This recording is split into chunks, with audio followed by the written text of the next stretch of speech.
पीछे जो ये भी जितने रॉयल इंस्क्रिप्शंस है ना, चाहे आज्ञा पत्र, प्रज्ञान पत्र, शासन पत्र, दान पत्र, या ये जो भी रहे, इसकी लैंग्वेज क्या थी, अब मैंने वो लास्ट यहीं पर छोड़ा था कि ये किस भाषा में लिखे गए होंगे। तो जाहिर सी बात है कि अगर ऑफिशियल काम हो रहा है तो वो तो संस्कृत में ही लिखा जाना चाहिए, है ना, संस्कृत में ही ज्यादा लिखे गए होंगे। So the language and the script on the orders of the Panwar dynasty rulers were written in Nagari script. Nagari script कौन सी स्क्रिप्ट रही थी? ये तो कोई नई स्क्रिप्ट लग रही है जो पहाड़ों में चल रही होगी। अरे नहीं भाई, नागरी का मतलब देवनागरी स्क्रिप्ट। कौन सी स्क्रिप्ट? देवनागरी स्क्रिप्ट। और जो देवनागरी स्क्रिप्ट में लिखा गया है उसका लैंग्वेज क्या रहेगा? संस्कृत। संस्कृत में जो ये लिखते थे, इस जो जो भी है उसको लेख कहते हैं। क्या कहते हैं? लेख। दूसरा, गढ़वाली लैंग्वेज भी बनाई भाई साहब। The irony is that they have written certain things in the Devanagari form only. कौन से फॉर्म में? देवनागरी के ही लेटर्स का इस्तेमाल करके गढ़वाली भाषा में भी लिखा गया है। The problem is of the Uttarakhand development is that कि हम उस हिस्ट्री से अपनी स्क्रिप्ट नहीं बना पा रहे। देखो अभी भी इसका मतलब पंवारों के टाइम पर शुरुआत में रही है ये चीज, तो ये भी याद रखिएगा। और दूसरी तीसरी चीज, इन्होंने कहां पर लिखा है?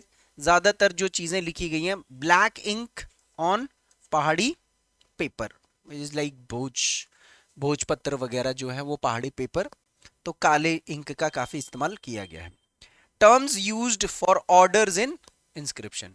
ऑर्डर का मतलब क्या होता है? आदेश। आदेश के लिए इंस्क्रिप्शंस पर क्या शब्द इस्तेमाल किया है? संस्कृत में इसको लेख्य बोला गया है, गढ़वाली में इसको भागपत्र, छाप या चिट्ठी बोला गया है।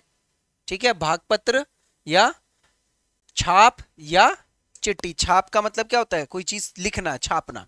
और पर्शियन में इसको या तो फरमान या फिर दस्तावेज बोला गया है।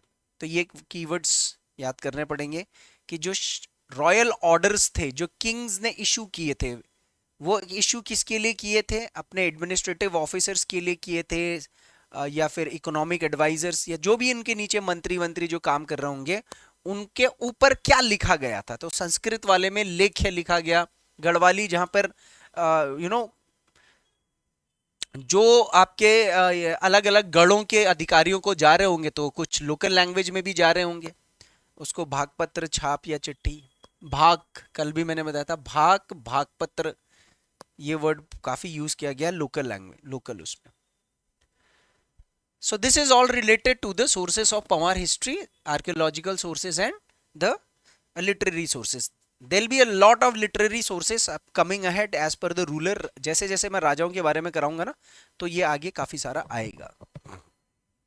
लगभग 15 एक राजा के बारे में तो पढ़ेंगे ही, थोड़ा, कुछ के बारे में थोड़ा ज्यादा होगा, कुछ के बारे में थोड़ा सा कम होगा। अब इतना बड़ा पवार डायनास्टी भाई साहब, as per historians this has been the longest ruling regional dynasty in India. Bharat में इतने लंबे टाइम तक किसी डायनेस्टी ने रूल ही नहीं करा, इन मतलब छोटे स्तर पर, छोटे एरिया में। तो कुछ तो इसका एक डेवलपमेंट, एक सिस्टमैटिक रहा होगा। तो हम इस हिस्ट्री को पढ़ने के लिए हमें थोड़ा सा माइंड ट्विस्ट करके ये हिस्ट्री पढ़ना पड़ेगा।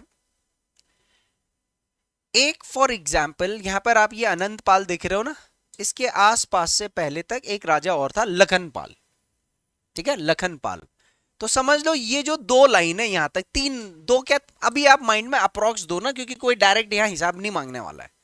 ये तीन लाइन के राजा, they were actually not truly kings, completely राजा नहीं थे ये फ्यूडेटर्स थे। तो अब आपने एक कीवर्ड पता है ना, फ्यूडेटर्स, आपने हिस्ट्री में भी पढ़ा है। फ्यूडेटर्स क्या होते हैं?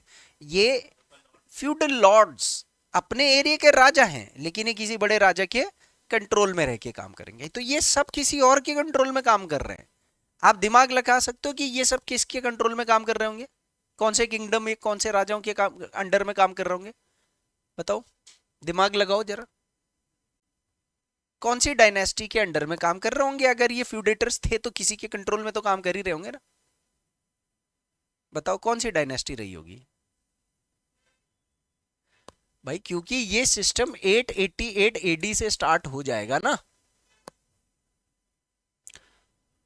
अरे भाई कार्तिकेयपुर डायनेस्टी यार, इतना बड़ा कार्तिकेयपुर डायनेस्टी, 4 फैमिलीज वाला, उनके अंडर में ही है ये। यहां से लेकर के, यहां से लेकर के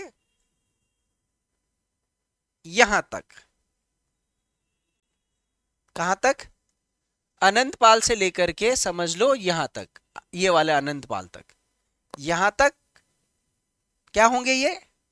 इंडिपेंडेंट हो जाएंगे और फिर एक्सपैंड करेंगे, थोड़ा बड़े होंगे, बड़े बड़े बड़े बड़े बड़े। तो ये इनका एक्सपेंशनिस्ट फेज रहेगा, क्योंकि उधर से कार्तिकेयपुर डायनेस्टी कोलैप्स हो जाएगी, इंडिपेंडेंट पॉलीआर्की आ गई, तो ये भी तो पॉलीआर्की का हिस्सा थे ना, इनको भी तो कराया था मैंने वहां पर। अब इनकी बारे में पढ़ने की बात आ गई ना। इनका उदय भी कार्तिकेयपुर के समय के ही समय में है, समझ लो एक तरीके से। कार्तिकेयपुर थोड़ा जल्दी आ गया था, ये थोड़ा सा 100-150 साल बाद आए। तो ये वो टाइम होगा जब एक्सपैंड, दो पहले तो एक ही गढ़ था ना इनके पास, चांदपुर गढ़, उसके बाद 1-2 गढ़ और लिए, 2 गढ़, 4 गढ़, 5 गढ़, और अजय पाल तक आते आते आपके पास कितने गढ़ आ गए? 52 गढ़। तो गढ़वाल किंगडम ओरिजिनली यहां से माना गया। मैं आप हरकृष्ण रतूड़ी कटौच वटौच किताब पढ़ो आप, तो एक्चुअल में कई तो अजय पाल को ही फाउंडर बोलते हैं, कि इससे पहले वाले तो किसी और डायनेस्टी के थे, ये इंडिविजुअल लोकल लोकल थे। तो यहां से लेकर के प्रद्युमन शाह तक, यहां तक जो राजा हैं ये 52 गढ़ के राजा हैं, Garhwal kingdom larger than life वाले राजा हैं ये सारे के सारे। फिर प्रद्युमन शाह वो गोरखाओं से हारेंगे 1804 में, तो उसके बाद कोलैप्स होना लग जाएगा। सुदर्शन शाह ये सब का टाइम के टाइम पर गोरखाओं के अंडर में, कुछ टेरिटरीज अंडर में नहीं, मतलब गोरखा से हट करके इनका साम्राज्य कम हो जाएगा। और उसके बाद आपके जो ब्रिटिशर्स है, सुदर्शन शाह के टाइम पर समझ लो, जो ब्रिटिशर्स हैं, फिर वो ब्रिटिशर्स यहां से आगे से लेकर के नरेंद्र शाह तक वो सब्सिडरी लाइंस में रहेंगे। तो असल 52 गढ़ के राजा कहां से कहां तक हैं? ये है असली गढ़वाल का इतिहास है, देखा जाए तो यहां से बीच के कुछ कुछ राजा पढ़ेंगे थोड़े थोड़े, यहां थोड़े से ज्यादा होंगे नीचे। हिस्ट्री मतलब इस तरीके से जाएगी। ठीक है जी।